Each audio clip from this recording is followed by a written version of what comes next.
Festival urjadovo otvoril dlhoročný teatrálny dijač Ďura Laťak a prisutných privítal novovybraný predsjedateľ Nacionalného sovitu Rusnacoh Borislav Sakač. 16. pošore festival otrimaný u gimnaziji Laza Kostić atjerval ljem jeden večer. Na repertoare boli dva predstavi.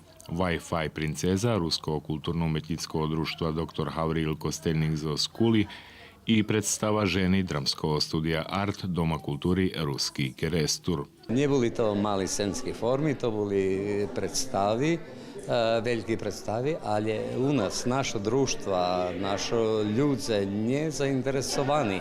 Lebo treba rozpisati konkurs, že bi može biti da kto še prijavil za zdajaku monodramu, že bi sam odglumel, lebo tak dalje. Problem u tim, že velji su napisali monodrami, nie bilo kto, že bi ih glumel. I tohoročni festival organizovalo Matka, Društvo Rusnacoh Novog Sadu u Vojvodini, a za finansijnu potrimovku po krajini.